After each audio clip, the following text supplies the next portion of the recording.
Hey,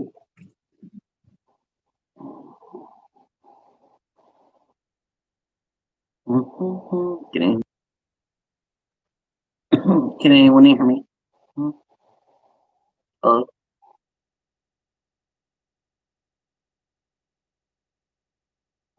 this is the first time I'm doing this. I just want to give it a few minutes, see if anyone wants to join in.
I don't know how loud my microphone is because it's giving me like a 1 dot out of, 6. So I don't know how loud I actually am, if you can hear me or not. So,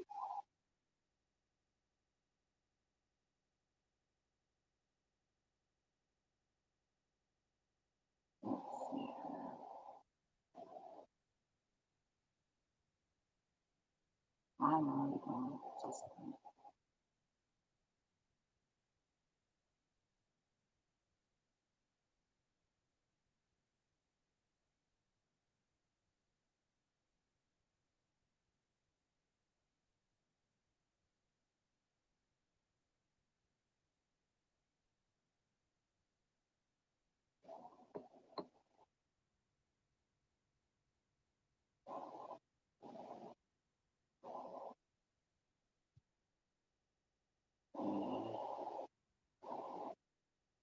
notes.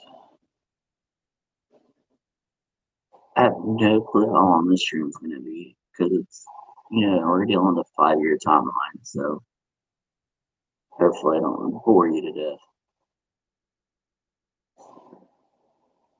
Trying to give it a few moments for some people to come in.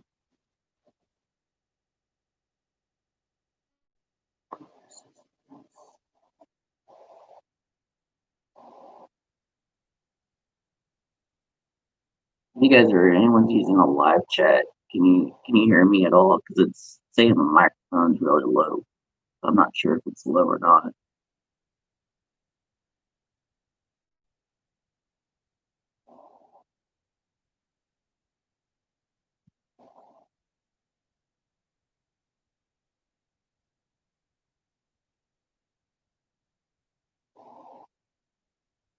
And please excuse the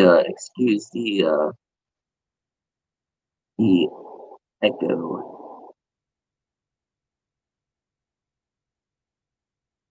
I don't know if it's echo or not, but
I wish you could show me who's doing it. It just says two people.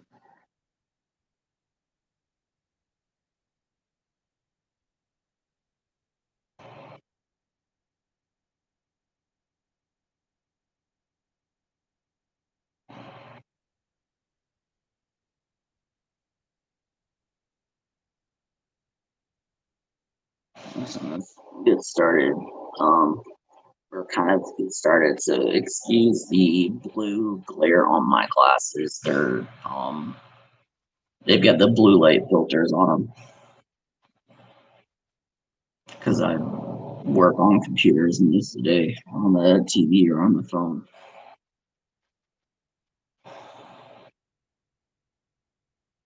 So you might see like a yellow tint or like a bluish reflection. It's just filtering on the blue light, which comes in handy for viewing corals. I could say that much. Man, I wish there was a way. I'm using the YouTube video streamer. If you've got any suggestions on different streaming software, if there's a way for me to like drag and drop links or photos or other videos or to share my screen with someone or anything like that, that would be great. I'm still kind of doing research on it, but the ones I've looked at cost like an arm and a leg, or you have to be like a video programmer to get it to work. So,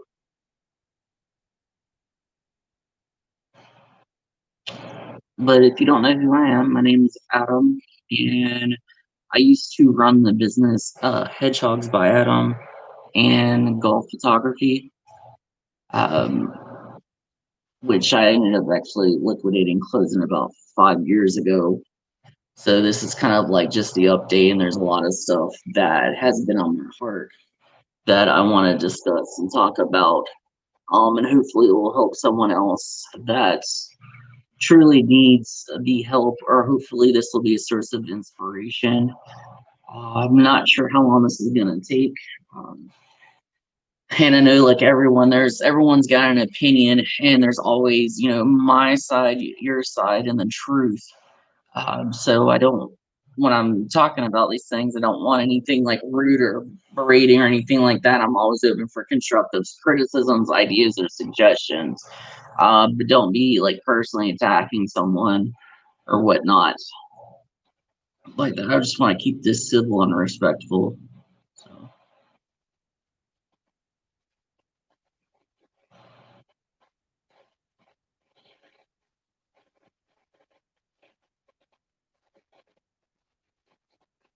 So, and then at the end of the video, I'm gonna maybe try to go in. I don't know if I can go in and edit or what. Try to put in like timestamps or something to kind of help organize if you want to jump to a specific point of the video, or if you want to. I understand it's probably going to end up being long, so if there's something you want to show someone, I'm going to try to do a little bit of put in like a timestamp or a timeline so you know where to jump to the video later on. So,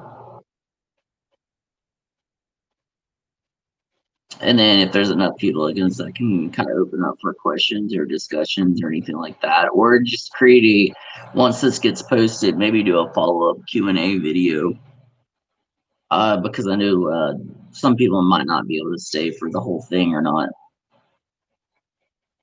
So,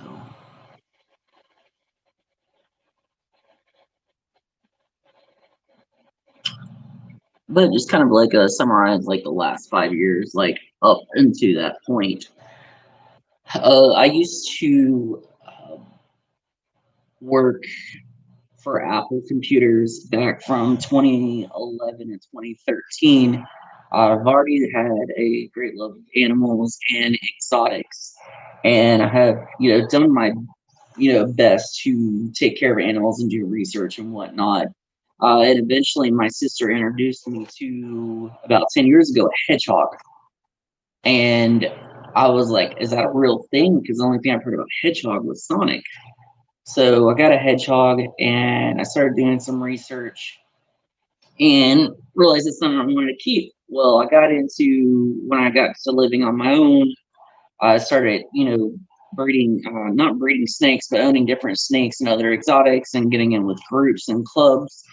And there was a woman named Tara out in Cantonment that was like, saw how passionate I was about hedgehogs, and she was saying that I should create a business out of it. And I was like, oh, I don't know. It just sounds expensive. I don't know, who to be or how to get any started. So I was like, well, let me do some research and I'll see it. But I wasn't really sure, what I wanted to do. So I did a little bit of research. I ended up finding a broker east of Atlanta and purchased my first herd of 12 or 15 hedgehogs from his facility and got all like the paperwork and whatnot. And before then, I actually got my USDA license and my Florida Fish and Wildlife Class 3 license. Before then, I am doing like all the research because, as you know, hedgehogs are illegal to own as pets in Georgia, but not to own or sell if you have a USDA license. So I got just a few that hedgehogs bred, some of them. Started just kind of hobby selling them. This was actually, sorry, backtrack. This was before I got my USDA. I only had like two or three breeding females. So I was kind of just like breeding them on the side. Uh, just kind of learning the experience and how to do it, but I didn't want to get too in over my head before I did more research and whatnot. So I did some breeding, and then I went and got my USDA. Went to Georgia and met with the broker, which he owns like a satellite facility from one in, I can't remember if it's Nebraska, Kansas, or Oklahoma, somewhere out west. And I started just doing, as before then I was working as a photographer. I took some photography classes, worked for a advertisement company, a graphic designer, and I did some business in some clubs. Starting to had like a background in marketing and advertising. So I was like, oh, I wasn't expecting to make as much money as I did or to blow up the way it did. I was just using my skills in marketing and advertising. Uh, and it blew up to what it was at its peak. I didn't actually start getting into it till around the time I was transitioning between wanting to leave Apple and start the business because I was getting a lot higher demand than I thought it was. I didn't realize how high the demand was. I was just like, hey, let's make some side money just to kind of help cover bills or whatnot. So I started doing advertising, doing all my advertising campaign, putting in some money into that. Started going to a couple of reptile expos, and going from there. And it blew up. The next thing I know, I'm getting have an interview with our local news station, and getting in newspapers in Mississippi and in Tennessee. And then I get a call from World News with Diane Sawyer's PR person, and we do like a Skype interview. And at the same time, there was a article in National Geographic with a hedgehog on the cover, and it went into like the exotic animal trade. And it was kind of before the whole Tiger King thing went out, but it was more about like lions and hedgehogs. And it's just like out of nowhere, it just blew up. I had people calling me from all over the world wanting me to ship hedgehogs. I was like, I don't ship, I drive. It's just too risky, it's too expensive. It's cheaper for me to drive to you 4 hours than having to send it through an airport, because you have to have the vet certificate, the customs, the packaging. Like it's hundreds of dollars before it's done. And um just to kind of give you an idea in statistics, is I started the business with $5,000. I was pulling out my 401k, my stocks, uh, whatever cash I had available, and invested at about 4 to 5 grand in the business. Most of the money was getting the vehicle ready for the travel. I already planned on wanting to go to these expos. I didn't realize like the word of mouth and everything that happened. Like my goal wasn't to be like famous or anything, and by no means was I ever famous. I just knew how to market and advertise. So yeah, it blew up, and within 14 months, I went to about maybe 14 to 16 Repticons between Orlando, Houston, Texas, and I can't remember in Tennessee if it was Nashville or whatnot, but it was that general area. Traveled about 100,000 miles, blew an engine in a vehicle at one time, and I don't even remember how much I grossed, but it was like more than twice what I was making at Apple. So, uh, yeah.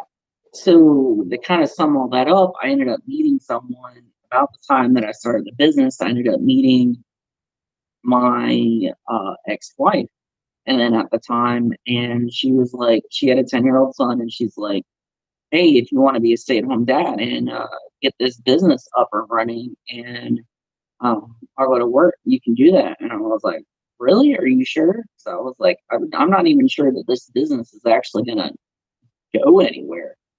And she was very supportive and whatnot. And I was basically like a stay-at-home dad and worked on the business and whatnot. And I only really traveled only on the weekends. So unless it was like pre-planned sales or whatnot, she basically took the vehicle. We were just a one vehicle family.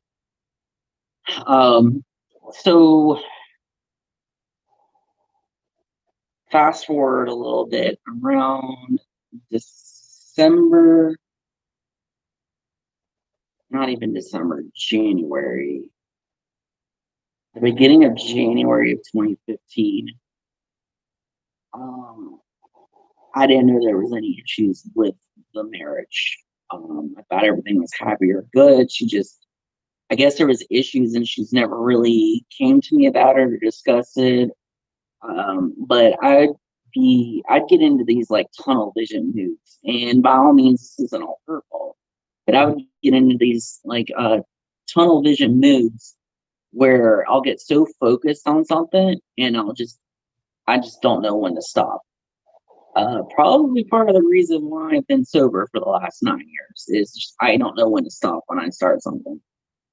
I get just so motivated and tangled and stuff, and I think one of the nights that broke the camel's back was I got into Magic the Gathering with my stepson, and he really enjoyed it. And I realized, I wanted to, organize all the cards and put them online on a not like a public thing, but like basically like keep track of all the cards and everything like that because I know there is some value and worth with them. And she came out one night and she's like, "Hey, are you coming to bed?" And I don't know, it was late. It was like either late night or early morning. I was like, "Yeah, I'm on this done." Well, I didn't notice the red flags where previously when we wanted to go on a trip or somewhere, she wanted to invite the neighbor or she wanted to go hang out with the neighbor. And where I lived in where I lived at, like all of us were friends, all of us, were buddies and we talked and helped each other out and everything like that. So I didn't notice anything wrong until one day she was hanging out at his place and she wouldn't come home for like the longest time. And I was like, "Hey, are we gonna do something? We're gonna do something, we're gonna do something." And she was just like, whatever. So she was like acting weird when she finally got home like later that night. And I mean literally like the doors are not even 50 feet from each other. So I was like, what's going on? This is off because, like, in my experience, my first ex-wife cheated on me and then ended up getting pregnant when she did it. So, and I've had a lot of relationships where I've been cheated on. So when you go a whole day acting off, I'm kind of like, what's up? You know, I'm very intuitive with people's emotions and actions. I've been having special training on it and negotiating and special. empathy skills and stuff like that. So I was like, I knew something was off within like the first 3 hours of the day. So, and it just escalated more. So she finally admitted that she cheated on me with the neighbor, and she said that the reasoning is that I changed.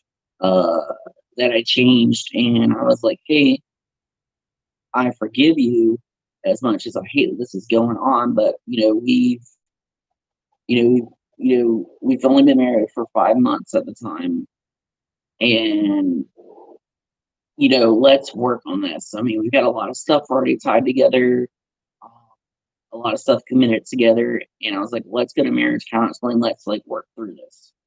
I'm the type of person that have like the patience of Job, and I have a big heart. So she didn't want to do it, and she wanted to cut it off like right now. Like literally, she wanted me to move out like the next day, and she was trying to give me like an ultimatum where if she moves out, we couldn't. I none of us could have afforded the place alone. We needed both of our incomes. So it was either me move out or her move out. And if she moved out, I would get basically screwed because of the bills. And if I moved out, I'm guessing the other guy's gonna have more with the bills. I don't know.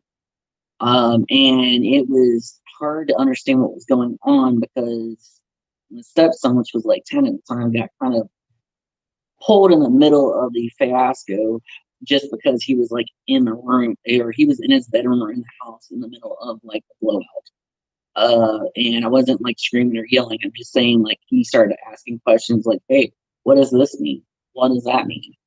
And I didn't say anything like inappropriate or something like that, but I said like adultery, and that just caused a whole shitstorm for lack of a better word. I'm like, he's read the Bible, it's in there. So I mean, um, so so I finally moved out. I had nowhere to go. I didn't have any extra funds because it was during the slow season where basically during all through the fall is you when you're running exotic animals, they have a cycle and you save as much as you can because when the winter comes you can deal with all kinds of issues.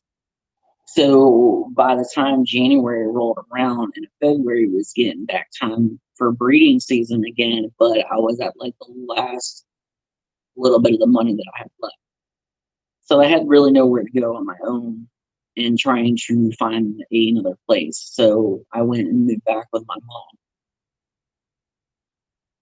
The thing is, I had to liquidate the business because my mother has a lot of issues. She has like amputee, COPD, constant pneumonia, uh, just a whole laundry list of health issues. And on top of that, my grandmother was living with it because we were taking care of her with the dementia. And it was not that I didn't keep my work environment animal sanitary, but when you're dealing with pine, bed shavings, and you're constantly cleaning urine and feces and stuff, for me, it may be fine, even with an air purifier, but with someone that has an underlying health risk, it could be pretty detrimental. So between like January and July, I started liquidating everything, selling everything off. I think my last hedgehog that I had was sold in like July or August or whatnot, and this was back in 2015. Um, so during all this, I was at home. I just felt worthless because I had to close my business. Something that doesn't make me happy. I lost, my wife. I lost my stepson.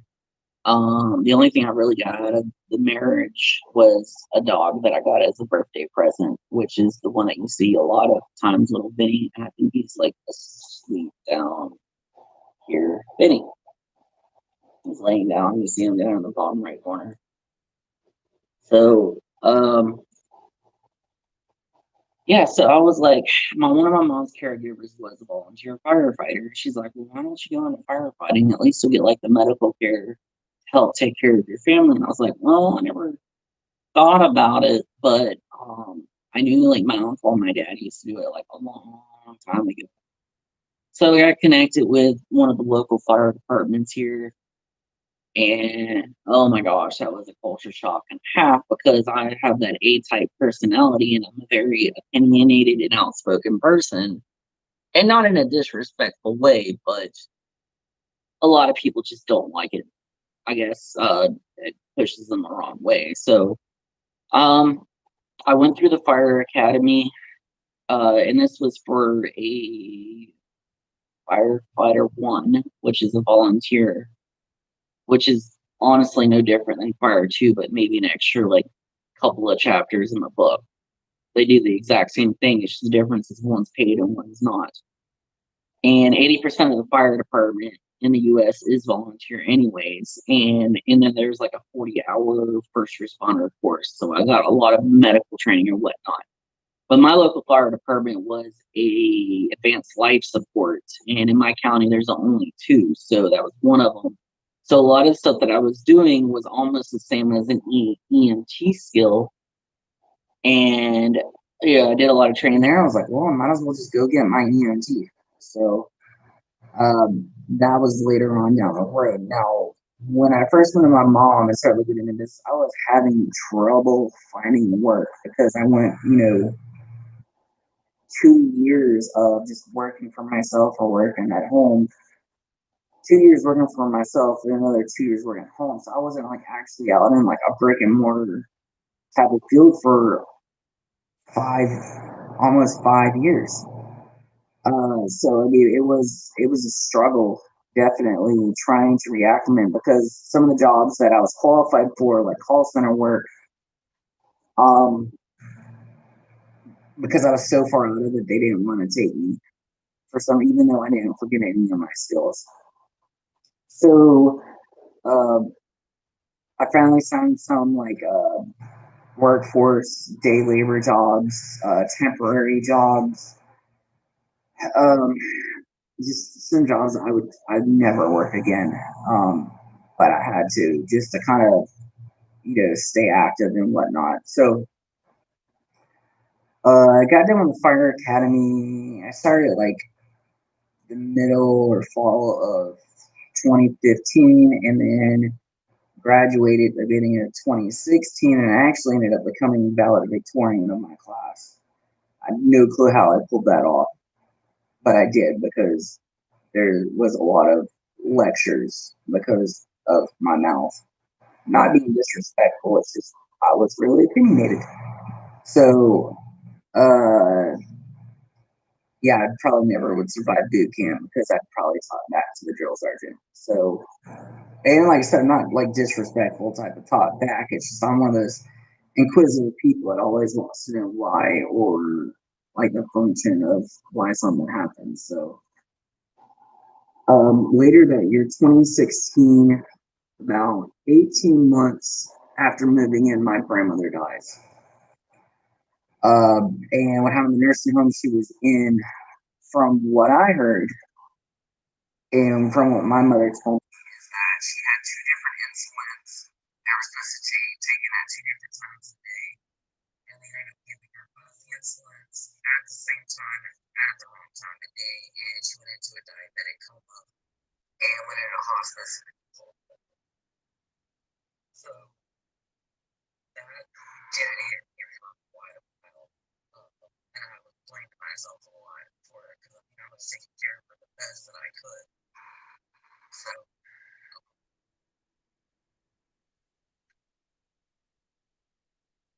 at that point, I was still kind of struggling finding a job. And around 2017, beginning of 2017, after being single for about 2 years, I met a girl, and we kind of, for lack of better terms, sparked our first date. I was her first everything. She was like 27, and I was like, I think 30 at the time. And I literally,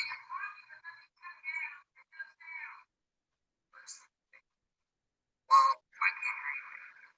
Well, my microphone is saying that there's sound. So, this is straight up no sound, but no one's watching or telling me that I have no sound. So, hopefully, this is recording or good. but I'll guess I'll have to do it again a different day.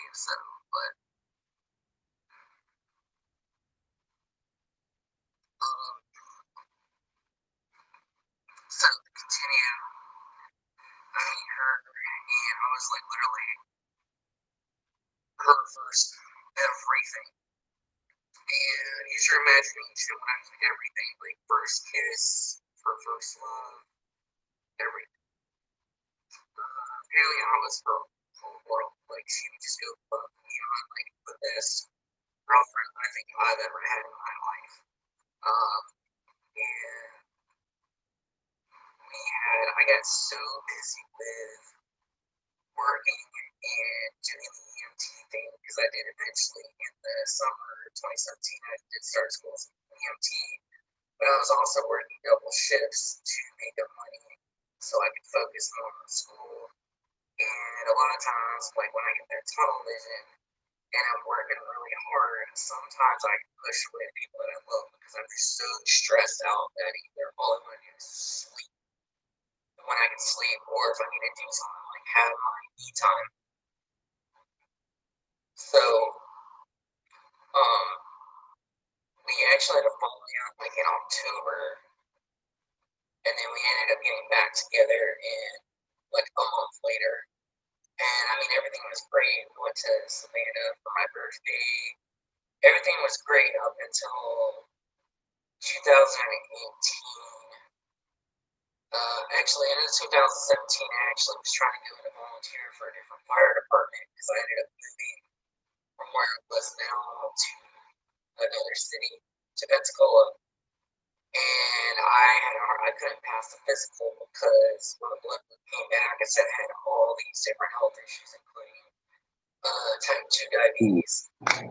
So I just broke down because I saw my mother and my grandmother going through diabetes, and I had enough. So, 2018 we broke up, and the reason being is that there was a coworker that she worked with that texted her saying how much he enjoyed working with her and liked her and yada yada, and she had a mental breakdown over it. Like she didn't know how to handle it, and I was like, she wanted to leave me because I guess she wanted to experiment with other people. I don't know, but like I was the only guy that she's ever been with, so and I tried working things out with her, and then her roommates got involved and didn't mind their own business or whatnot. So it kind of just tore me apart because I was at the point of almost having an engagement with her because we were together for a year or whatnot, and I've never been in a relationship as good as her. 30 years old, and I've never like she was better than you know any marriage or anything like that. Like she was awesome. So the breakup kind of tore me up a lot, and at the same time, I was dealing a lot with my health issues, and I went to go see an endocrinologist, and um, he prescribed me like different weight loss medications and whatnot, and I dropped the weight pretty quick. I was probably around 240 pounds, and eventually dropped to 160 in a matter of 4 to 5 months. And the thing is like I was telling him, I met another girl back like a few months later, and about a month in a relationship, like my personality just in a snap just changed. Where I was getting just automatically like depressed. I mean, I wasn't depressed when I was in a relationship, but I was getting depressed, sad. I didn't feel like doing anything. I didn't feel like driving. I was having agoraphobia. Like I just didn't know what was going wrong, and I went and told the endocrinologist. I was like, "Hey, something's not right. Like something with medications, like screwing with my head and my personality. Something is not right." So he's like, "Oh, it's okay. It's just you adjusting the drugs." Like he was just like pushing it off. So in uh around that time too, January, February, I decided I couldn't find a job working in EMS. Like I went interviewed all in like 4 different counties, and I couldn't find anything. So I was like, the only thing I knew is the only volunteer at the time was New Orleans. So I went and volunteered for New Orleans EMS, and I will tell you, one night out of the 3 years that I either volunteered, clinicals, ride-ons, anything that I've done over the last 3 years got summed up in like one night in New Orleans. Like everything that I learned in EMT school in training, I used the whole book in like one night. Um, and every time I went back, it was just like a new experience. Like, oh my gosh, it was so much hard work and it was so rewarding and enjoyable. I mean, I would get, 12 to 14 calls in a 12-hour shift, but over here, you'll get like maybe if you're lucky, 6 calls, and you'll get mostly like diabetic lift assist or a sick or whatever. Over in New Orleans, I was getting psychotic people on Bourbon Street, drunks, diabetic emergencies, because the whole town's on stilts. You have to get patients that are on a second floor in a spiral staircase down, gunshots, stabbing, overdoses, suicidal attempts, like all that. I volunteered for New Orleans probably. I went out there every few months, like 8 times in a year, and oh my gosh, I've learned so much. It was ridiculous. And if you ever want to know what it was like, there's a show on A&E called Night Watch, and the one for New Orleans is season 1 through 3. And what's on there is not Hollywood. Like, it's not sugarcoated. Like, that stuff actually happens. So,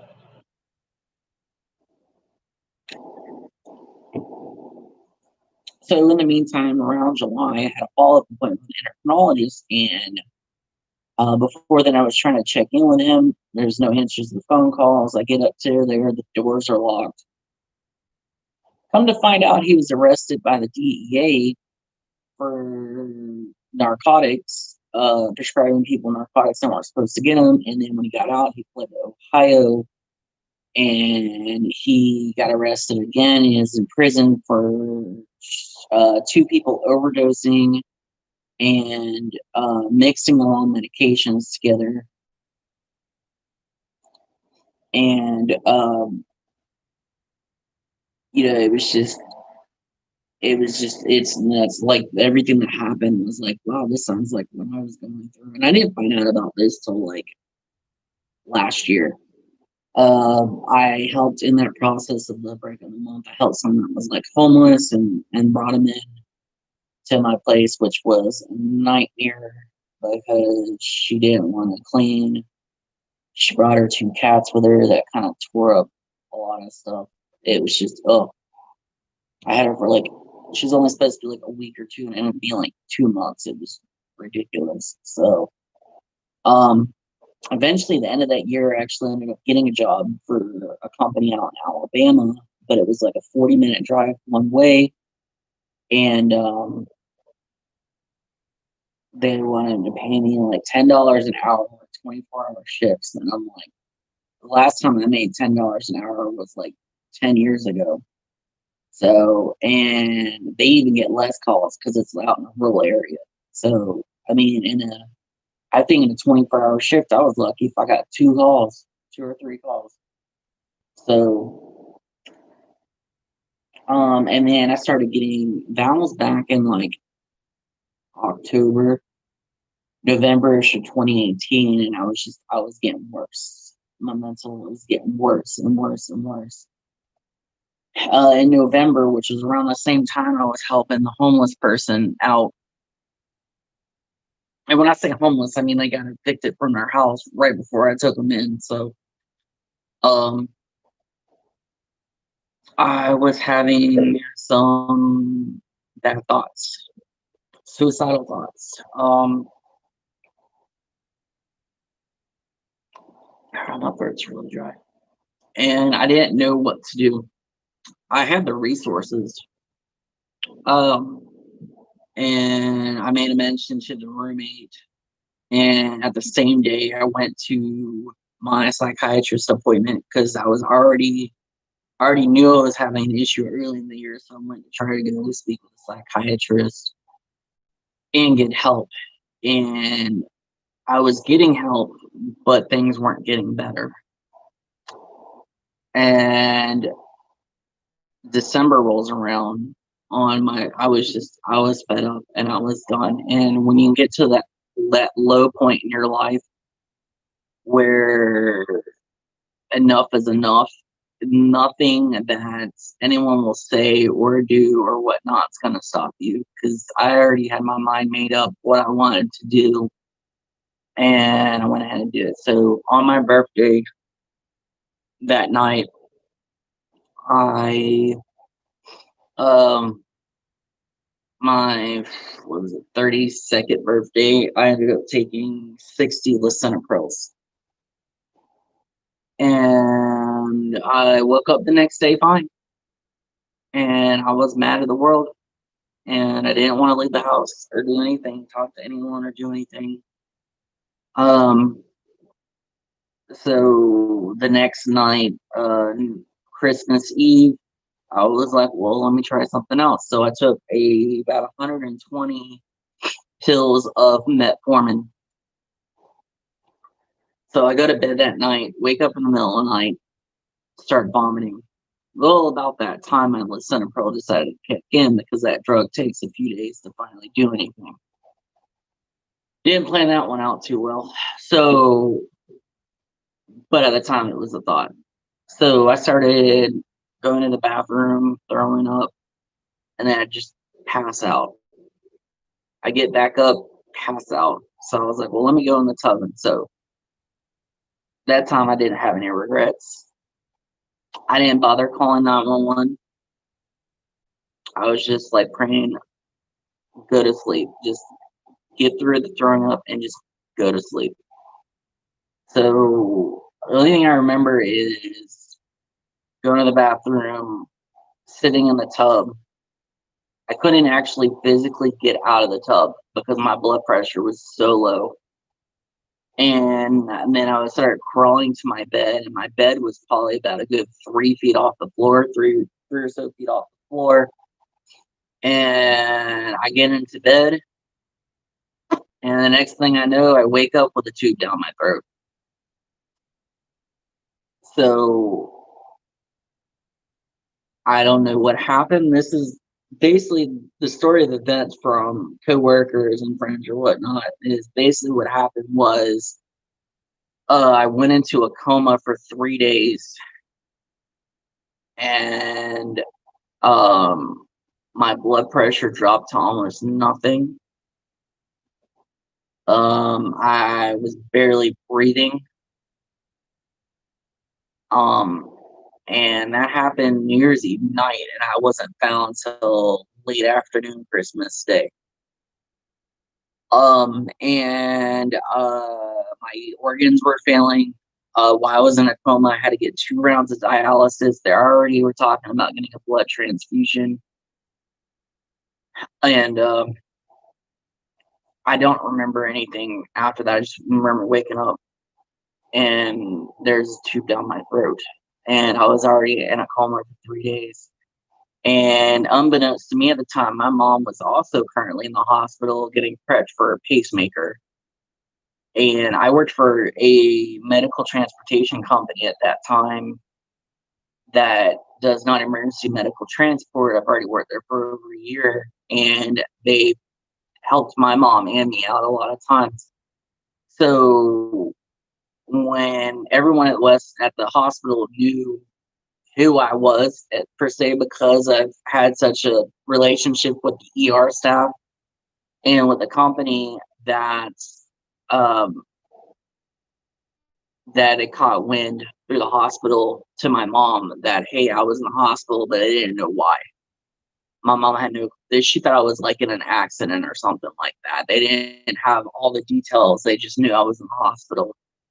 And then once she found out what happened, they said that she rolled into ICU and she just couldn't look at me, like, because I was all kinds of wires and tubes and everything coming out of me. So Basically, how it was found is that I normally, where I was living in my apartment, I didn't really have any friends or family or visitors or even my roommates. Nobody checked on me. Like, I was expecting no one to find me long after what I did. But my boss at my old company, I guess a little birdie or something, had a gut that says, "Hey, on Christmas, someone check on Adam and bring him a plate of food."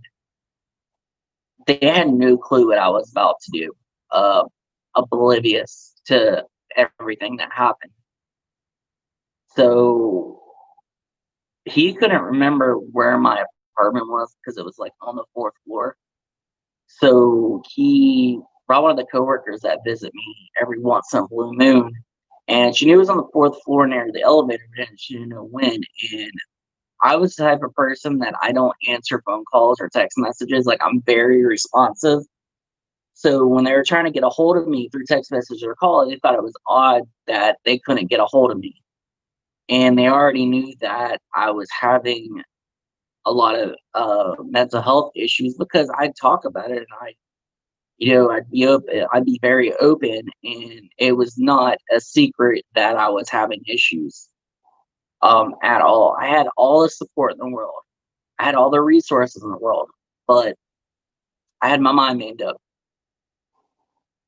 So she goes and knocks on the door, starts knocking on the doors, and she couldn't hear me. So she started screaming my name, and my dog starts barking. Now, if you've met my dog, he barely barks, hardly ever barks at anything unless like someone's knocking on the door, comes in and out the house. He doesn't bark. So he recognized the voice of my coworker. He just starts barking and barking and barking. And she finds the door. Well, I'm not answering the door. And where I live in, it was a 4 bed, 4 bath like student housing situation. And I don't know if there was a roommate home that let her in or she let herself in or not, but I never kept the door locked because there's like cameras anywhere and people knew better. So she goes in and she finds me in my bed, like barely breathing. So she calls 911. Well, because the cops started previously back in November, there was already a flag in the system that sent the police. Well, police get there, and my awesome coworker's like, "Where's the ambulance?" They're like, "Well, we didn't get an ambulance." I was like, she asked for an ambulance. So the ambulance comes, and said it was less than like 24 hours, and I was like, I have no clue how that happened. So like, my dog saved my life because he made it known that like where I was at because they would have never found me. It was Christmas, the office was closed. Hardly anyone was in the apartments or anything like that. If it wasn't for my dog barking, yeah, I probably would have been found. So, um, I guess my mom finds out where it catches wind to my cousins and some of the people at my church. And I guess a couple of guys from the church came and prayed over me. I think some of my coworkers may have came and prayed over me, but I didn't remember. So, because I was unconscious. So,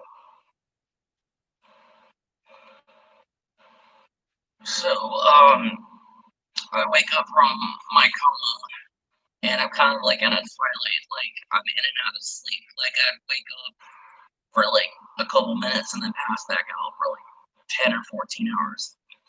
I didn't know where I was. Even though I was in a hospital, I had a tube down my throat. I had no clue where it was. Everything around me didn't look like a hospital because I've never been in ICU. Um, Even working in the medical field, I've never had to go to ICU, so I had no clue what it looked like. And it didn't look like a regular hospital room. So I was like paranoid, like, where am I?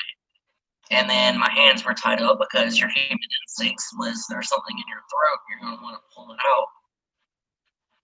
And um, a few coworkers came and visit me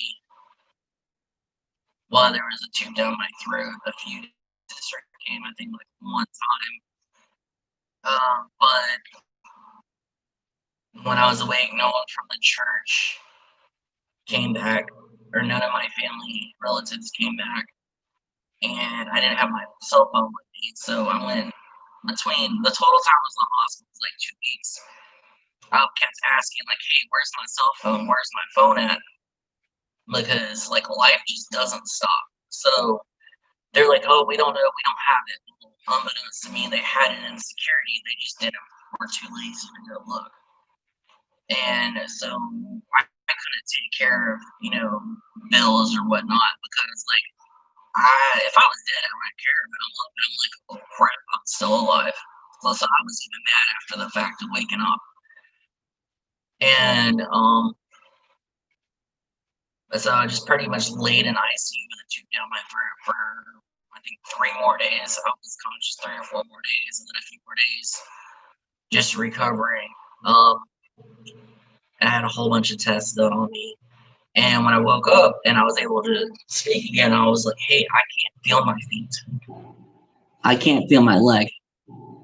And I told him, and I was like, it was mostly my right foot. I was like, hey, I can't bend. I'm like, well, it's because you've been laying in bed for so long without moving or anything like that. And I'm like, well, it shouldn't be feeling numb. And if you did physical therapy, you're moving my muscles when I'm in a coma, which you normally do. It shouldn't have been an issue. So, I was like, I was just good what they said. I was like, maybe it's just because I've been laying down for a long time. So, I get out of ICU into a regular bed, and they're just basically monitoring me because for some reason I had an infection and some other issues that they couldn't figure out what was going on. And I hate when doctors say, well, we don't know what's going on. This data technology, you can splice DNA and clone something, but you can't figure out what's wrong with someone. So, yeah, so watched a lot of Animal Planet. But, what's funny is that the only people that came and visited me was my coworkers, and it was because they were already at the hospital and they were in uniform. So, like, no one came and visit me on an off day or just for the heck of it, or it was whenever it was like, I guess they were already there. So, and I never saw any of my relatives or any of the guy from the men's room, or the only family that came and saw me was like my mom, my sister, like one time or whatever, and that was it. I'm not trying to feel guilty for myself or anything like that, or expect any empathy or sympathy that happened. But if someone, everyone's like, oh, you're cared, you're wanted. I already felt I wasn't wanted or cared about, but waking up from that just kind of validated it a little bit more. And so I get out of the hospital and I was like, hey, I still having the issues with the right foot. I couldn't feel it. Like it was numb, or from the knee down on the right leg, it was like numb, pins and needles, like constant like pain. Like I can't feel it. Not once. My insurance covered the whole thing because I already hit my yearly minimum. And not once did they do an MRI. They did it CAT scans, they did gastric tubing, they did scoping, they did all these other tests, but they wouldn't do an MRI when I had insurance at the time, even though I rang up already a $300,000 hospital bill that was paid for by the insurance. So I lose my apartment. I get out, I lose my apartment, my car gets repossessed, can't get my job back because of part of this my leg, and insurance goes out. So this was now 2019, and I still felt the same, honestly. And a lot of times, like just to get out of the hospital because I just got sick of being there. I couldn't sleep. I wasn't comfortable, and someone checking on me every 15 minutes. So that's just all I want. So a lot of times what you do is they'll start asking these like mental questionnaires, and I'll just lie because I was trying to get out of that place. So I get home And I still feel the same. Like, I don't have like the suicidal thoughts, but I'm like feeling the same way because, like, heck, I'm back to where I was before, and I'm even in a worse state now that I can't. I'm having issues, even more issues than before. So I still had my car at the time during the transition. It didn't actually get repossessed till like March of last year. And I couldn't feel like moving from my apartment to my mom's house took 2 months because it was like I didn't want to leave the apartment. I didn't want to drive. I just didn't feel right. And one thing that's kind of disturbing is that my, sister came and picked me up, and she was basically complaining the whole time, wanting to pick me up because I ruined her day. And all she cared about was me getting out of the hospital so she could stop taking care of my dog and giving it back to me. And that was pretty much it. And like on the way to the back to my house, you have to pass the pharmacy to get to my apartment, and she wouldn't even stop by to get my medication. So my medication never got filled. So I eventually get over to my mom's house with help from an old neighbor, and I pretty much just wallowed in bed for 6 months. I didn't have any insurance because it dropped after the fact because it was a new a new year or whatnot, and I didn't even pay the deposits yet. And it took me 6 months, and I was basically felt like I was right back to where I was after my divorce. So I've been doing some research on, suicide and stuff like that, and I came across the crisis text line. So back in March, I went in, filled out the application, and did the 40 hours of training, and started helping others with kind of the same issues that I've been having myself, but it was more towards children, mostly children, teenagers, early 20s use it. And normally it's the way the crisis text line works is that if you're ever having any sort of thoughts or you're in need of finding help, you can text 741 and you can text help or anything at all, and someone will answer it within usually around 5 minutes or so. And it's 24/7, and it's easier for people that can't make a phone call to like the National Suicide Hotline or whatnot. And it was a great platform to help me with my empathy skills and a way to reach out to people about what happened. Um, and I started getting working with the community clinic, getting a sliding fee scale, and I've used them before in the past, so I started using them again, getting my medicine back on track, um, getting basically back to functioning life. Um, but through that whole period of time, no one came to visit me. So when I said like no one cares about me or doesn't really care, I kind of still feel that way now because even after I got home from the hospital, not one person came to visit me. Still has it. It's been a year and a half. No one has just came out of their way to make sure I was okay. No one called me from my old job or any of my family members. No one called me. No one texted me. No one came and visit me. Like nothing. No one has made an effort to care about what was going on. And I pretty much the church I went to, I even reached out for help, like saying, "Hey, can anyone from the church come pick me up and go to church? Can anyone help with food? Can anyone help with this?" And I'm a very humble person that I don't ask for help, but when you're dealing with a mental health issue the way I'm dealing with mine, it's kind of important to reach out and help someone. There was no one there for me, not one person, maybe my mother, and and that was about it. Um, no one bothered to see if I was okay. No one bothered to comfort me. No one bothered to be like, "Hey, let me cook you dinner." And I mean, I don't feel entitled, and I don't ask for help or anything like that.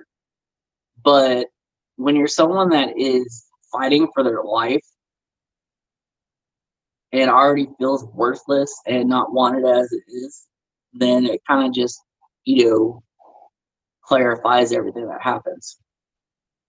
So, and I mean, that still goes on today. And I,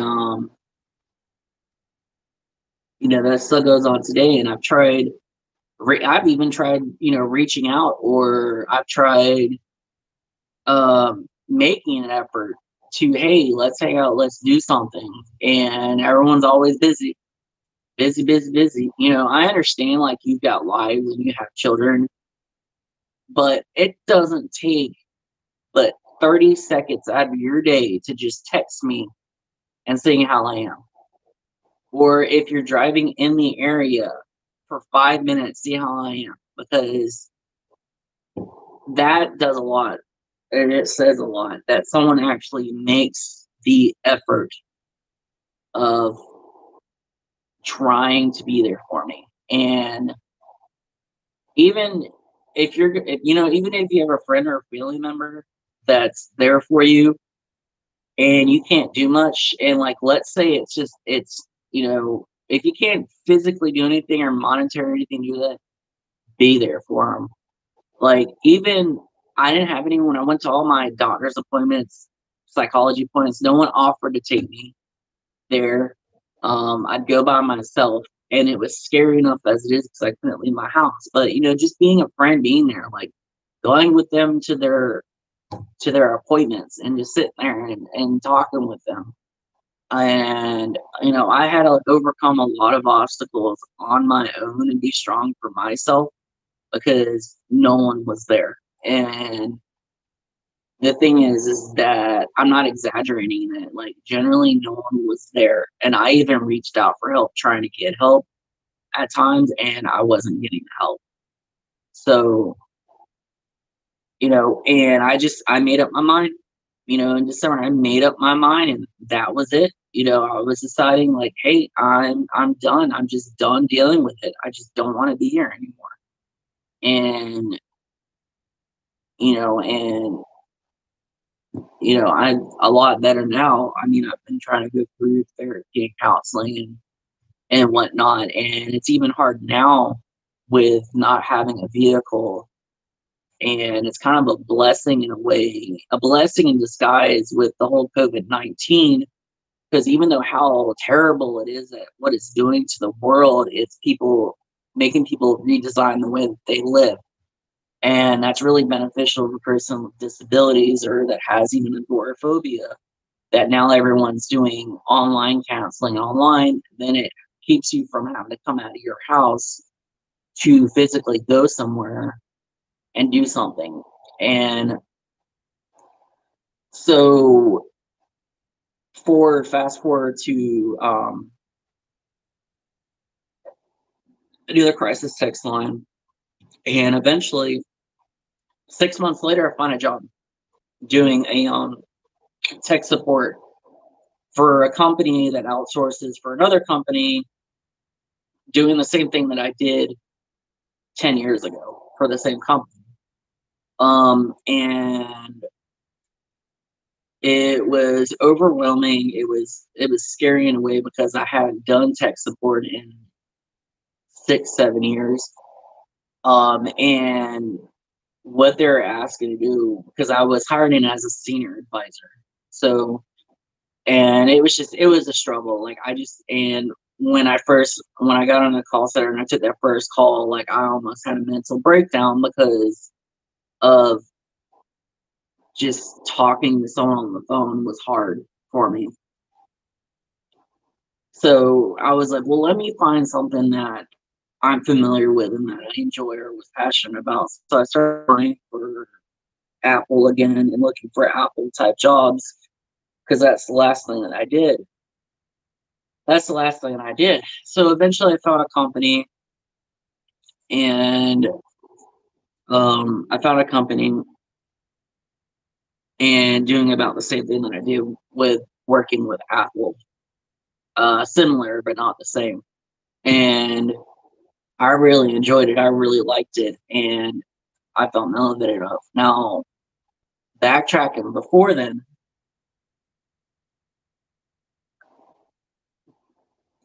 I had my dog as an emotional register, as an emotional, not registered, but as a letter, basically, the way it works is an emotional support animal. And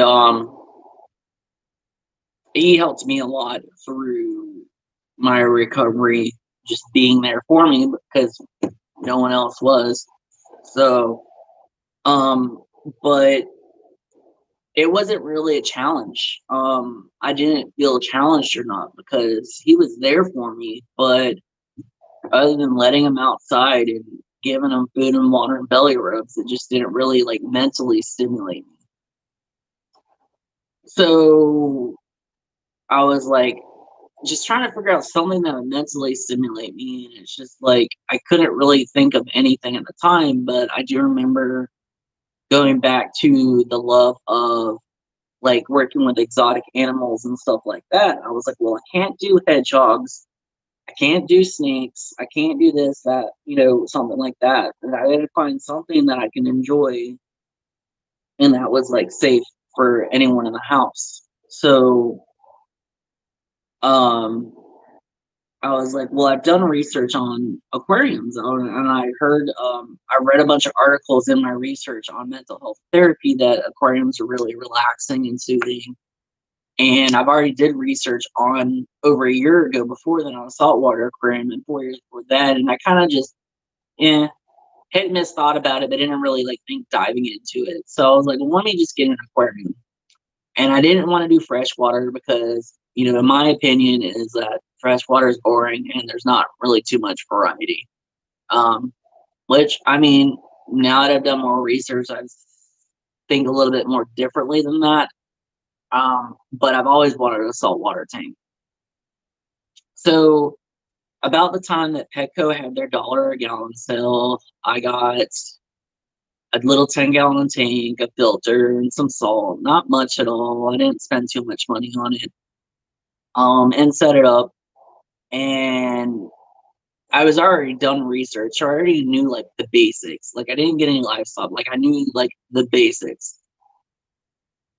So then I ended up finding saltwater aquarium group on Facebook and got a lot of advice from them and then started watching um BRS's like 52 weeks of reefing and doing research. And then it just opened up my mind in the world of aquariums, like so much more open up to me than I ever thought. And I started really enjoying it. And the research was really enjoyable. I really like biology and sciences and stuff like that. And, I took biology in college and high school, marine biology, chemistry, and I thought I'd never use it again. And completely wrong.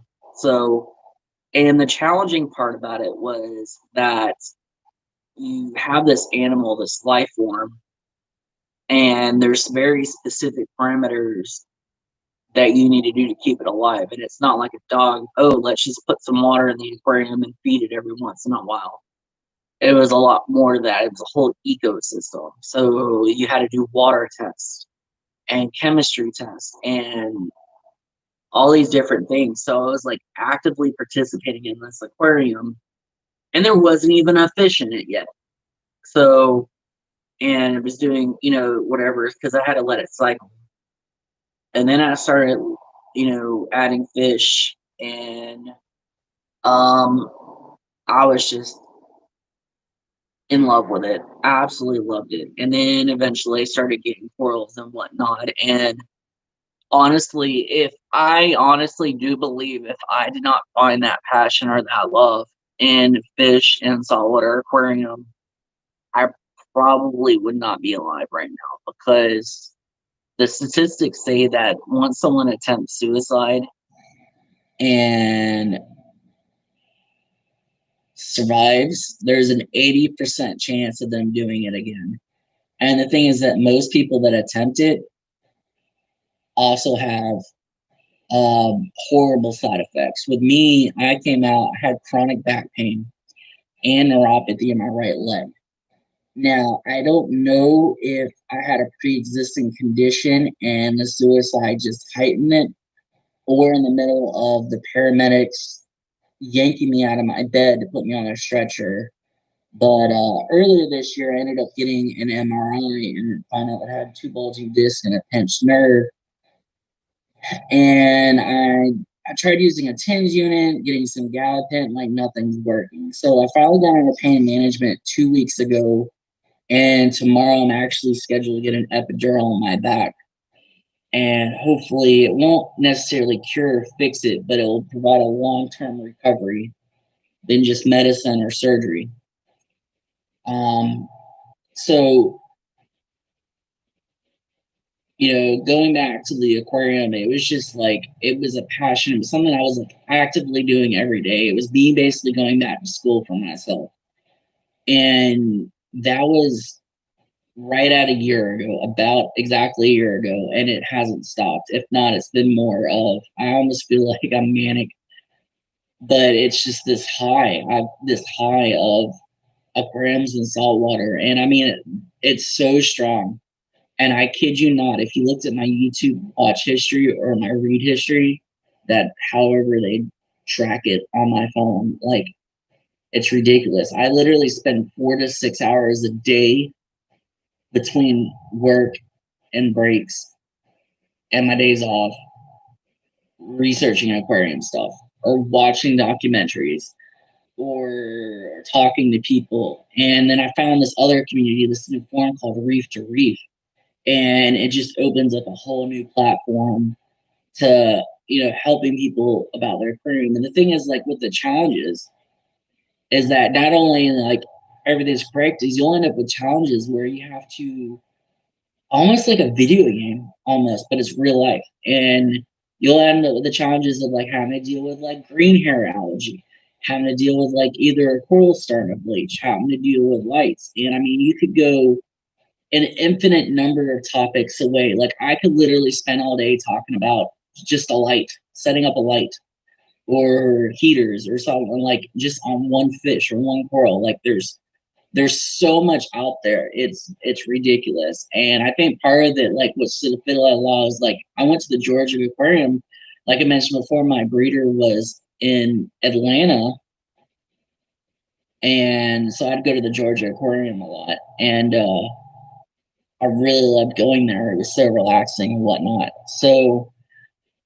Um, so eventually I got in around the end of August of last year, started working for a company doing the same thing and loved it. Absolutely loved it. I still had that issue with the fear of talking on the phone. And I still have that till today. It just hasn't really gone away. And it's just the anxiety of it. Usually starting the day, there's anxiety, but once I start it, then it's fine. Um, and then I started getting my life back together and saving up money to go move out again. So in the event, I started selling some electronics and things that I had here and there, and I had sold something for like $300, had the cash in my wallet, and I tried going to the bank to deposit it, but I think it was like a Labor Day weekend or something, and the bank had reduced hours. So I never got to put the cash in the bank because like the lines were ridiculously long and whatnot. Well, I ended up losing my wallet the day that I was trying to go to the bank. And someone found it, took all the cash out and like threw it in my yard or something like that. So there's that. And then 2 or 3 weeks later, I tried to sell a whole bunch of other stuff, and someone gave me $1,200 of movie prop money, which they're not counterfeits, they're movie prop money, and the fakes were so good that I couldn't tell because I didn't have my pen detection pen on me because it was packed up still, and I couldn't make out the holograms really well. And the only way I knew is like 30 minutes after they left, I realized all the serial numbers were the same. So that happened. So I ended up leaving home and I move out to a townhouse with two military guys, and I kind of butt heads with one of them because a lot of like my experience now, I can be wrong. In my experience, when you meet a fresh out of boot camp or a military school military guy, they think like they're the god king of the world and they're invincible, and they got that class, type A personality, and they're egotistical pricks for the most part. Well, I had one of those, which was the landlord. The other guy was cool. So, anyways, so he didn't end up like renewing that lease or whatnot. So that was back. And so I ended up moving into this new place in March of this year. And then about that time, the COVID-19 came out. And 2 weeks into it, living there, my firearm gets stolen from my bedroom.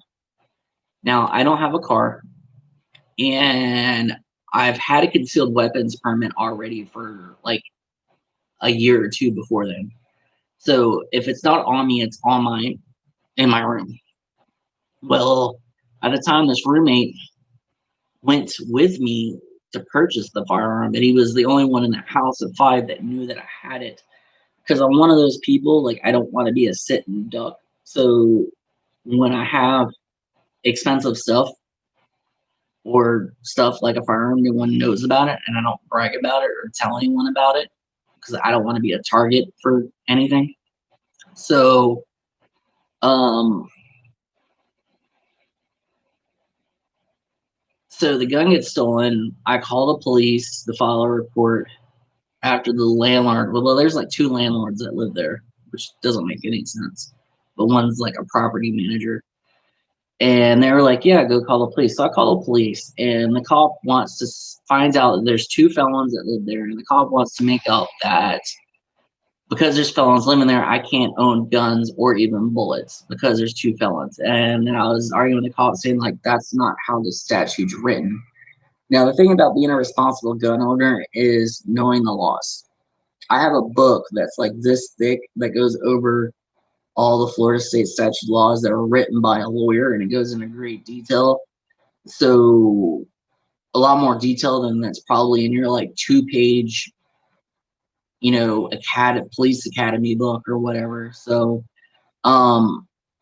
I kind of knew what I was talking about. It even told I was like, that doesn't sound right or whatnot. And she wouldn't want to give in the state statute. So I was arguing with her. So the landlord wanted to side with the police, and he tells me after the cops leave that if I don't get rid of any other firearms or ammunition in the house, that I'm gonna have to leave the house in retaliation.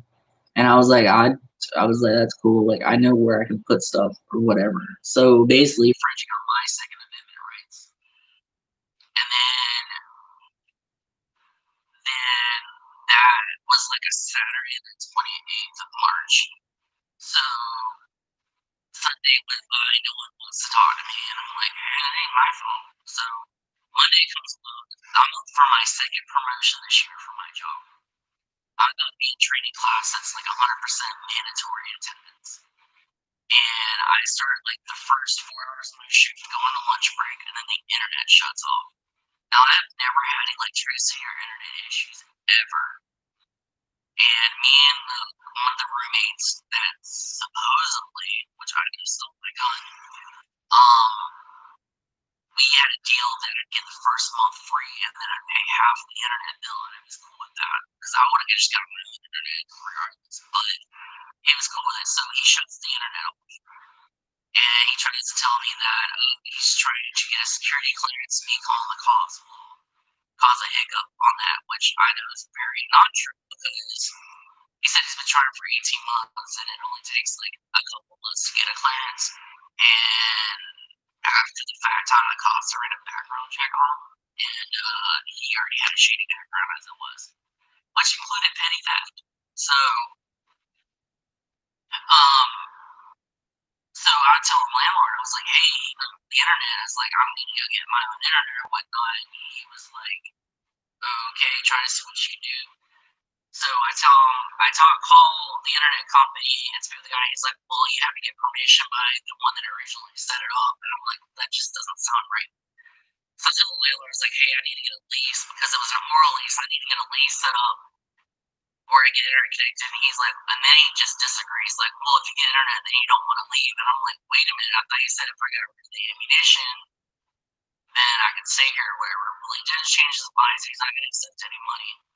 So I actually went to the internet store the next day and went and got my own internet. And then I had to go the next day after that to get the technician to hook it up. So in the meantime of all this, the internet gets shut off on Monday. That Tuesday, I'll go out to do something, run an errand, and I come back home and all my food is gone. All my food in the common area is gone. All my toiletries are gone. The spike in the ground that I used so the dog could go out because I can't really walk too well, that gets removed. All my aquarium water that I had stored in the carport that I bought at a pet store, that gets all dumped out. And super glue in my door lock. So I was like, what the crap? So my landlord's oblivious to all this has happened. And I already know who did it because the thing is that the roommate was the only one that showed some interest in my aquarium and knew how like it functioned. And he knew what food I got because all the other people's food was there, just not mine, because he went with me when I went grocery shopping.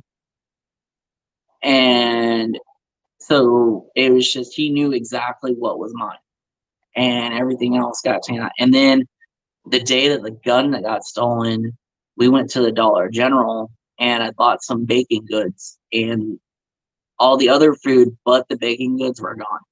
So it was very logical to place what happened to it. So I finally get internet, and then one of the nights I hear my dog. I call the police. Like the police were at the house like 10 times. Not one did anything. So one time I wake up in the middle, I hear my dog licking at the door edge, and there's like a concoction of beer, chocolate, and coffee that's strategically placed in my door. Call the police again, and he's like, it looks like a spill. And I'm like, that does not look like a spill at all. That just looks like a strategically placed, like pouring of a weird liquid that I don't even think they make together like that. And on my door edge, trying, I guess, kill my dog. So the cops do nothing about it. Then one night I was walking my dog outside, and no one knew I got internet. When I looked up the internet, I didn't tell anyone. And I changed my printer was always broadcasting its network. So you can like connect remotely to the printer to print something. So I changed the SSID, the name of the internet that I got, to the printer's name. So it always looked like the whole time it was my printer, not my internet. And then I removed my printer from the network so it didn't look like the difference of it. So I'm walking the dog and I noticed that my internet goes out because I have a security camera attached to my phone in my room, and it goes out. Moments later, I see the roommate coming out from behind the house where the internet's connected to, and I go to investigate and notice that the wire has been cut. Call the police. Apparently, the dispatcher told them that they had a gun pointed at me when that's not what I said. And they brought like 10 cop cars out. The roommate that I then got thrown to the ground, or not thrown, he got on his knees and handcuffed, and then pulled the landlord out and everyone out because they thought there was guns going off. I was like, that's not what happened. And I was like, you can't blame me that dispatch put it in freaking wrong. Because I know that stuff happens all the time, is I'll get dispatched a call, and when I go there, it's something like how it was dispatched. So I'm in there, and then next thing I know, the landlord's like, oh, we're going to try to evict you. The governor already put in a stay-at-home order, so no one can evict you. Then he puts in this like bogus paperwork, like a 7-day cure without cure. And the reason being is illegal substances and damages, like just bogus reasons. And the dates, he put 2 different dates on there, and it wasn't even signed. And he crossed out like a name on a template, and and he gave it to me like not even the date that he wrote it. It was like a week after the fact. So like it was already a bogus thing. And then he gave me another one for something else that was didn't seem legit at all. Which, I mean, I'm not dumb. I've dealt with these before. So then I was like, and then he's like, keep getting caught. The cable company come back and fix the internet, because in the merit of all that time is when I got my internet reconnected, the property manager and the landlord went and unscrewed it and then put a lockbox on it. So they had to come and cut the lock off the box and then reconnect my internet. And he's trying to tell the cable guy that, oh, I'm a swatter and I'm evicted. And I'm like, no, I'm not evicted and I'm not a swatter, because he never served me a 3-day notice. So I was never, ever evicted at all. So um, I go to the courthouse to try to put in a restraining order on the roommate, and it gets denied. And then a few days later, the landlord and the roommate try to put a restraining order on me, and I get a court appearance. And the reasoning behind it is I can't even read the landlord's handwriting. It looks like damn Abraham Lincoln's handwriting. It's just looks like damn doctor's chicken scratch. I have no clue how the judge was able to read it. And then the other guy just accused me of just asinine allegations, like I lost my gun, saying I'd find it and hurt everyone in the house, and that I worked for Apple when I looked at his phone and hacked into it, and that my dog was an emotional support animal, and that I was lying about it, and that my dog bit him, and just a whole bunch of just ridiculous allegations. And the funny thing about it is, like, I have all the proof to back up that what he said was not true. He even sent it in to the judge of all my evidence, and he did not. Like, I told him, as like, I ended up finding someone and get my butt out of that house. So I would probably try to change the court date, try to dismiss the case, try to do it by telephone. The judge just kept denying all my requests. So I wasn't able to go to court because I was in a different county and didn't have transportation, and I was in the middle of trying to get resituated back to work after 2 weeks of not working, having to deal with all this. So so I ended up getting a restraining order, and I've been working on trying to build a case to get it dismissed and everything else with that. So, trying to move back with mom, dealing with that stress, on top of dealing with all the legal stuff that's going on, and still trying to be positive and forbearing. And I've already had 2 promotions from my job. And trying to stay positive in life and trying to stay active. I mean, I can't really like exercise too much, and all the weight that I lost, I ended up gaining back. And just trying to get my mental health under control, my physical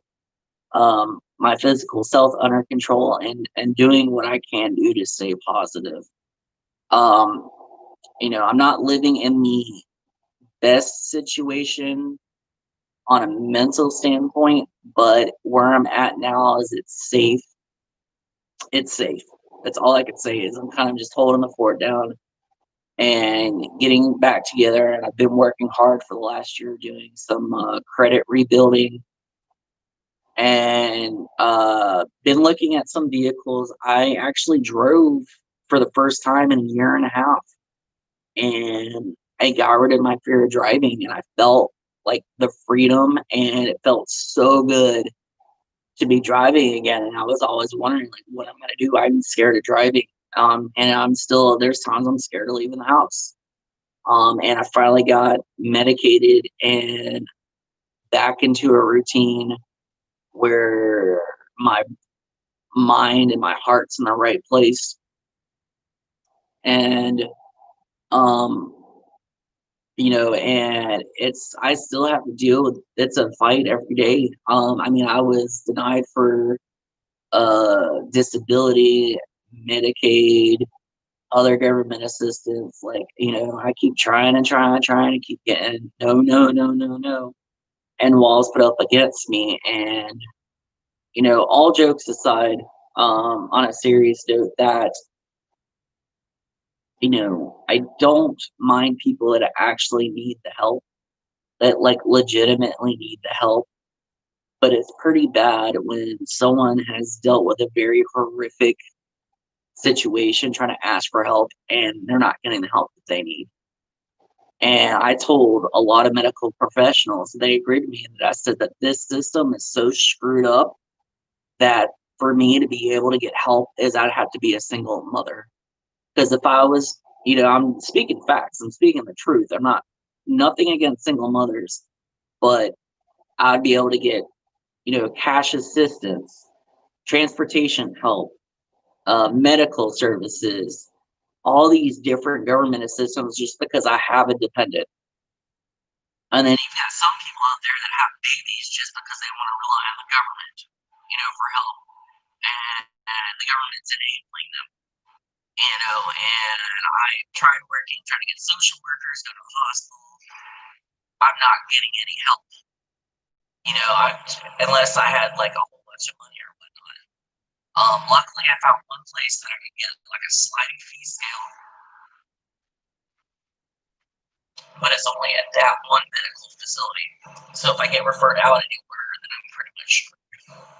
Or if I don't have like a coupon for medicine, I'm screwed.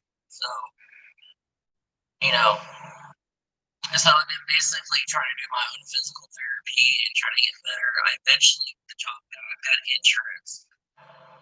I've got insurance now, and I'm doing the best that I can, to try to make the most of it. And every few paychecks I go towards like medical stuff. So, um, you know, so I mean, I'm doing pretty good, and I'm actually in a job transition too because of wrongful termination with another job for my disability because they don't want to approve my accommodations. So,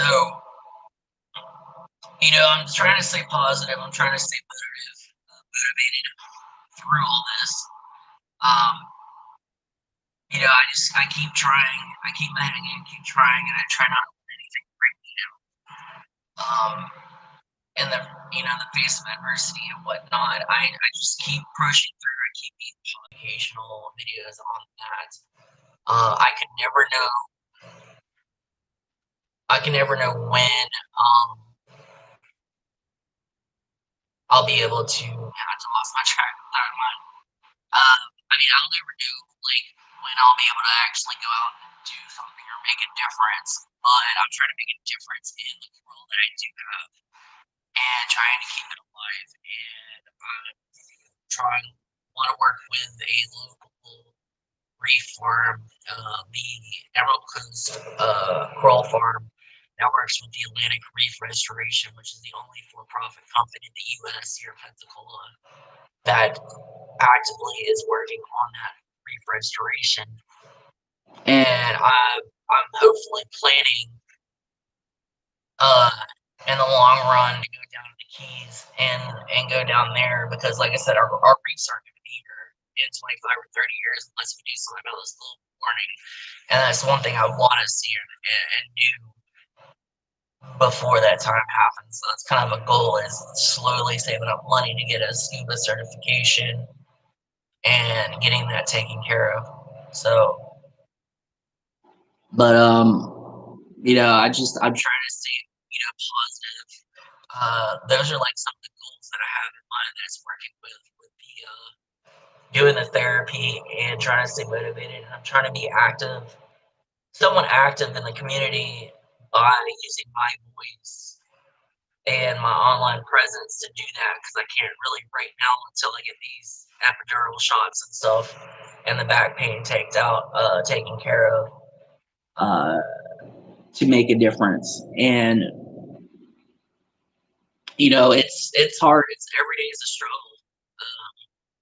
and I'm trying to be positive. Been reading some motivational books, doing some meditation, keeping up with my meds. But if you ever need someone, um, a lot of people like myself do the issue where we don't have anyone, and even if we reach out, I mean, even if it's a total stranger, there's always someone. And like I said, if you use the crisis text line, if you just text 741 741, and if you're not able to text, you can use your Facebook Messenger on their page, and someone within 5 minutes, within 24/7, will be able to be there and talk you through it and talk you down.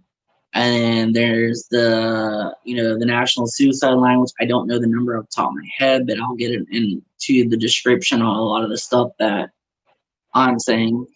So, um, there's always someone there. Uh, at least reach out. And I know it takes a lot of brave and a lot of courage to reach out and talk about this. And this video took me 6 months to, you know, advocate, talk about this and whatnot. And no matter how someone makes you feel, you matter. And there's a purpose for you. And one book that I read was from Rick Warren called The Purpose Driven Life. And it's a lot of it's biblical based. So if Christianity or religion isn't your thing, um, you could still pull inspiration from that if you just put all argument aside and just give it a chance. You don't have to follow it. You don't need to go look in the Bible or just read it or do audiobook or whatever. There's also one of the books I'm reading is Stephen Covey's The 7 Habits of Highly Effective People and Dale Carnegie's How to Influence People. Make friends and influence people. And it's just, what is, you can find great motivation and power in just books. If you don't got anyone to talk to, or you're just too busy, if you just find a book that has something that's motivational, inspirational, or watching other people's YouTube videos or reading articles or something that you could do, or find a hobby that gets you individually along. The saltwater aquarium. It's a good hobby for me because it doesn't really do too much physical work on me, and it's in my home, and a lot of stuff I can get shipped here and there. I do have to go to a pet store, um, but it's something that makes me happy, that I enjoy. That's it challenges my mind and it keeps me going, and that's all that matters is basically finding something that will just keep you going or keep you motivated, or creating basically it's a safety action plan on what triggers cause you to feel the feeling way. Some people find music helps them. Using the Headspace app or the Calm app. Just find something and keep fighting and stay positive and keep doing what you're doing and reach out for help. If it's a family member or someone close to you, find some comfort in reaching out somewhere for help, if that's just mental or physical or anything that you need. And don't be afraid of, don't ever be scared or afraid to voice your opinions or your views, or reaching out to someone and being afraid of repercussion, because there are safety things in place to keep that from happening. So, and a lot of that's, people that have abusive significant others or parents or whatnot, you have a voice, have a fight, and don't hide from it. Don't keep it bottled inside, because it could end up like what happened with me is you kept it bottled inside and it ends up like a volcano. And I reached out. I tried to reach out. I tried to get help, but I got to that point where I just feel like I wasn't getting the help that I needed, and I ended up in the hospital for 2 weeks. So I'm dealing with a lot of the side effects of that, and trying to keep my mind busy so I never think of those thoughts again, and being in the position that I'm in again. And I won't let anyone say any differently, and I won't let anyone peer pressure me or badger me or say anything.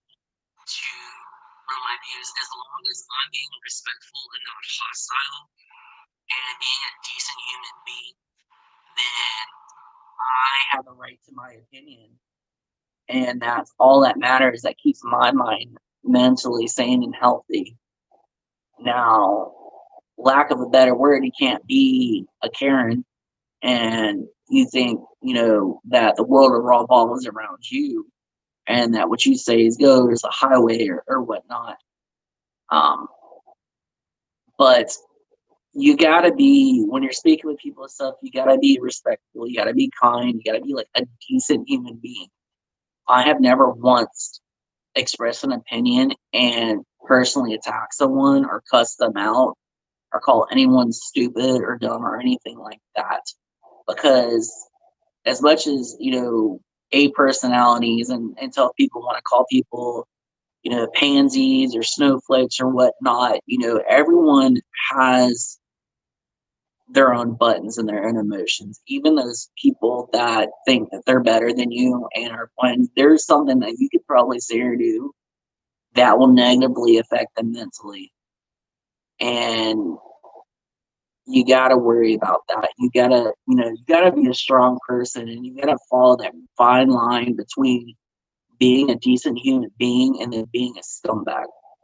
So that's what I want to do is I want to create a platform of motivational and some goals. It's something to help people that are in need and that feels like, someone they have someone to talk to. And no, I'm not a mental health counselor or a licensed health therapist, even though I still have an active EMT license.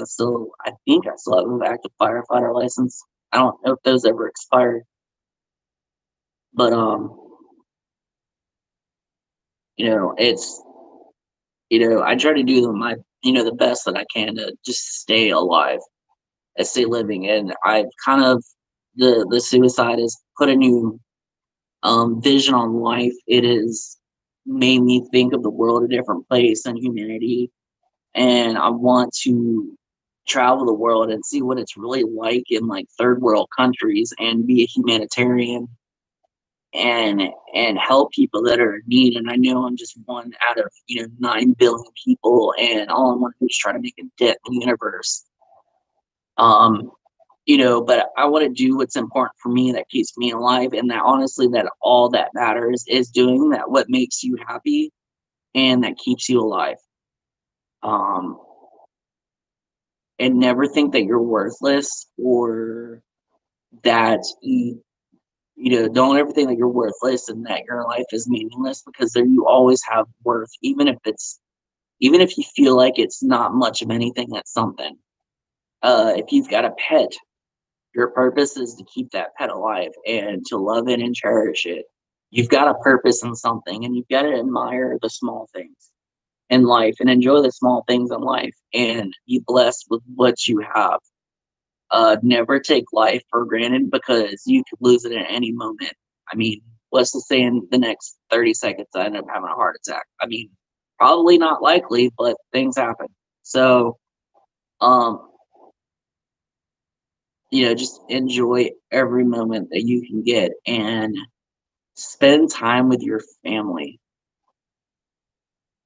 You know, I've got some family that are toxic that I don't enjoy being around, but I try to do the best that I can to be there because it's all you got. That's all your family. Like you've only got one mother, you might only have one father, and that's it. Regardless, I mean, you might have some step parents that are helping you, or a cousin or uncle or someone that you look up to or you talk to, someone that is healthy for your life that you can be with. I mean, you've always got some sort of family or adoptive family per se. And just find one person you can confide in and talk to if you need to. And if you feel like you don't have that, then sometimes if you reach out to a stranger and the right stranger that's a decent human being, that's all that it takes. All it takes is one person acting like they care that can make the world a better place. And I want to be a person that hopefully for any of you out there that's listening is a point of strength and inspiration, and that can help you go through this fight that is life, because you've got the next 70 or 80 years to hopefully you live the next 70 or plus 80 years or however long it is that you have on this earth, and you want to make the best of it. And something small makes a difference in this world. If you do something as small as plant a tree or plant a plant, and you water it and you care for it and it grows to be, 20 or 30 feet, you've made some sort of difference on this earth. And I don't want anyone to think that they can't make a difference, even if you're disabled or you're paraplegic or you're even incarcerated in prison. You can always do something, one thing that's positive that will affect someone mentally, that will have them something to hold on to keep on living. If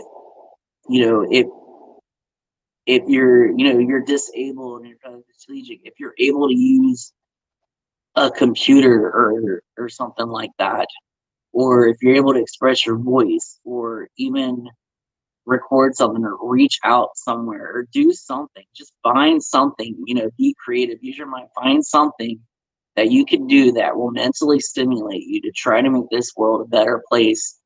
Because you might not think you make a difference out of the billions of people out there, but one small act of kindness could spread a firework. Because a wildfire starts with a spark. And if you're that spark, you can create a wildfire so large that it will start affecting the next person and the next person. And just like word of mouth or social media, it starts with one person. You've got all those YouTubers out there that have millions of viewers. They started with one subscriber. They all started somewhere, and it created a spark, and it blew. And if you can do one thing and share it with someone, and they do that and share it with someone and do that, you're eventually going to reach a pretty large population. And you'll see that you made that difference, because even if it takes 10 years from now, that seed that you planted has reached hundreds, if not thousands of people. So, try to make an effort to make this world a better place, because it doesn't matter if it's, I don't follow the whole Black Lives Matter thing, because it's not all about blacks. Don't be selfish and make it about yourself. Make it about the human race. And even so far as just the animals or anything, make it about the world, make it about humanity. It doesn't matter if you're black, you're white, you're Mexican, you're Asian, you're German, you're Australian. It doesn't matter. It matters being a decent human being, and that everything in the world matters. And I have a passion about the coral reef restoration. And the coral reefs, they're not plants, they're living animals. And I don't think a coral's life is any less than an ant or a dog or a cat. Now, yes, I will squash a spider if I need to, but everything in this world has a purpose, and everything has a meaning. And, if having a pet slug gives you happiness, by all means do it. Every life in this world matters, one way or another. And it's our job as being decent human beings that have the brains that we have to speak on behalf of people that can't speak, to do some good in this world and make a positive impact in this world, that eventually that this deal with either racism and communism in these worlds will eventually go away. And I know we've been dealing with these wars, for thousands of years, and these differences for thousands of years, but there's always a time for change. And all it takes is one person to spread a seed. Just like with the riots, I'm sure it started with one person asking another person, or literally like Martin Luther King and all these great people that have created masses of people do one thing in a stance. Just like Rosa Parks on the bus. She was just one woman. Honestly, as far as my research, no one knew anything about her. She was just trying to ride the bus one day and made a stance. And now she's like one of the most famous people out there for standing up for your rights. And yes, I understand that she was a black woman, but the point is that she stood up for herself.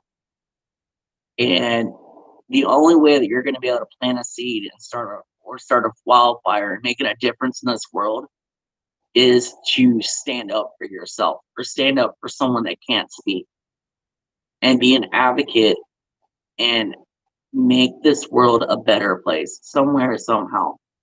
Because the only way we're going to fight this COVID, or the AIDS or racism or whatever political debate that there is to be a decent human being and, for lack of a better word, cut the crap about your differences and help each other out to make a world a better place. Because all it does is it takes one person to speak out. A lot of these great things, moments in history, either being famous lawsuits or speeches or, rise, riots or activisms or protests, it started with at least one person, an idea. And never think that you don't have a great idea or smart. And even ask a question for help, saying, hey, I have this idea. How do I approach it? Because the only stupid question is a question not asked. I never think of anyone that's dumb or stupid. I worked in tech support where I deal with all kinds of people, all sorts of issues. And I mean, I've honestly had calls there. People are like, how do I turn off my phone? How do I restart my phone? How do I do this? How do I do that? And in the back of your mind, you could think that, oh, that person's really stupid and ignorant, but you don't know what they're going through. It could be their very first cell phone. You never know what someone's going through in their life that you could pass a prejudgment on a person and assume how that person is or what's truly going on until you really get to know that person. So never making an assumption someone's stupid or dumb, or even in a moment like the people in Walmart acting a fool. You don't know what's going on in their life or what's in their shoes. But if you be a decent human being and have a heart and help someone lend a hand out, makes all the world a difference. And honestly, I think a lot of that has pretty much hit the crapper, post 1950s or whatever, because there's no one I could speak for like etiquette type of reasons. For example, helping the old lady cross the road or helping a woman, that's in need. Don't just stand there and gawk. Why don't you be that person to help them out if they needs help, loading the groceries or across the street? If a mother's having a hard day, just be like, hey, be a decent human being. Don't be a jerk and be like, you need to wear your mask or you can't do that or whatever. Why don't you turn it around and be curious and be like, hey, is there anything I can help you with? Hey, do you need a mask or something? And don't like personally antagonize or attack the person or trying to get, up in someone's business that's not your business. But if you're a decent human being and you're courteous and you ask questions like, hey, can I help you with anything? Is there anything you need? We can make this world a better place. What happened to open up a door for a person going into a building? What happened to, being a gentleman and opening a door for a lady back in the day? I mean, honestly, if you go look at old black and white movies and videos from back in the day, you could actually see like decent stuff. Like, honestly, I hate living in this century, this generation. I'd rather go back in time and live without internet and electricity because you find decent people. So it doesn't take much to make a change. And every one of you out there can do that. Regardless of what state you're in, you can voice your opinion.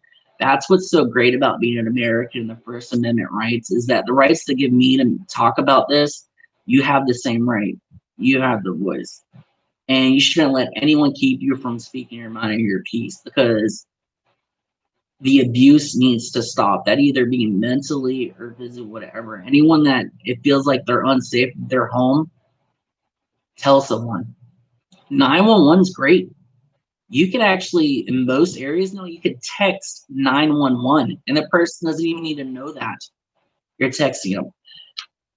If you're not feeling safe and you're out around running errands, drive by the police station or reach out someone that you can confide in because we'd have a lot less prisoners in jail and a lot less court matters if someone could just feel like they're important and their lives matter, that they could speak their voice. And I could be probably running on for this about another couple of hours. But I want to open it up. You know, if people have any questions or answers, that they want to know more about me or ways I can help, or if they need help or support, you know, that can reach out to me or whatnot, and I'll actually leave some way for you to contact me if it isn't, you know, YouTube or whatnot. But I'd really appreciate you, you know, if you want to plant a seed or help someone, is either like this or subscribe because I want to do some more videos like this. Definitely not as long. I did not think this would be as long as it was, but it was. Um, and I'm gonna try to do something where I can be at home, help other people, help other people, and helping them succeed at what they need to do or have a voice or to speak out and do what you know what they need because I can't stand people wanting to feel like they don't matter or they're left out in this world. And it's an alarming statistics when it comes to you know mental health or anything like that. So if you could share this and I'll try to put in figure out how to put in some timestamps or something. So if you want to only put in like a certain like portion of the video or whatnot, because I'm sure a lot of people have 2 hours of their day to sit here and listen to me ramble.